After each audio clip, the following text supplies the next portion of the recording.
this team of yours? That's a big question. Well, first off, I have girls who volunteer to support me administratively, Ah, and I've just seen over the years, um, I think I've been better at training and working with them, and I'm seeing them step up to higher and higher levels. So they actually help with the details too. I have a girl who does.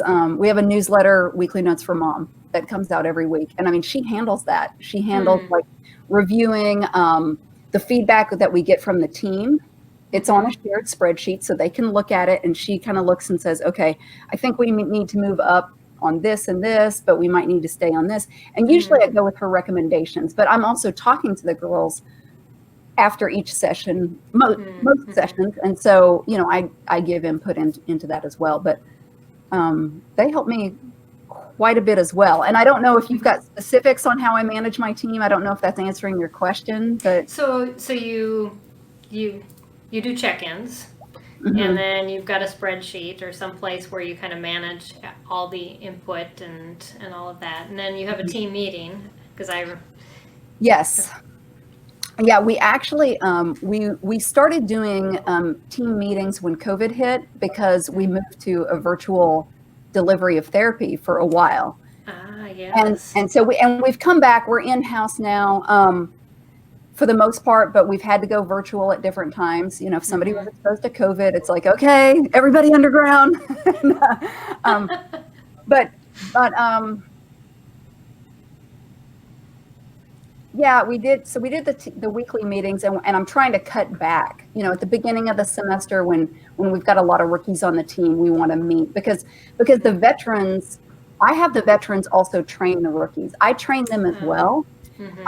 And then Lynn has watched videos. We'll upload videos of them doing their work, so she can kind of speak in to different things. But I'm getting better at knowing, like, okay, this isn't working. Here's how we need to tweak this. But it's always good to have Lynn looking at that.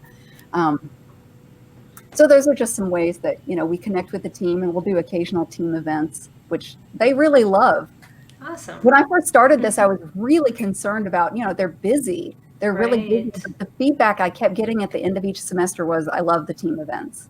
Mm. Okay. All Mm-hmm. right, good. I just want community. So, and you're Mhm. providing that for them as well as your Yeah, son. and I think they like that because there's nobody else in their world who does what they do. A Mm-hmm. lot of, the college students that are seeking experience for PA, PT, OT, med school, they're shadowing, or they might be a scribe, but they're not actually Right. They getting. don't get the hands-on. Yes. They don't. And the thing is, they walk away with just, wow, I can run my own therapy session. Mm. They may not know what to prescribe. Mm-hmm. I don't. I don't know what to prescribe. I'm not going to pretend to know what to prescribe. Um, but they do know at least how to keep a child's attention and make it Mm-hmm. fun and engaging. And they also know how to enforce discipline, which can be Right. really intimidating for them at first, Mm-hmm. because they're going to go into careers where they're working with a child, and they need to get that child to cooperate. So you can use some positive motivation. I allow them to my son does jumping jacks, just Mm-hmm. for just kind of some of the small stuff, so they enforce discipline, and they know that they learn that they've got to do that.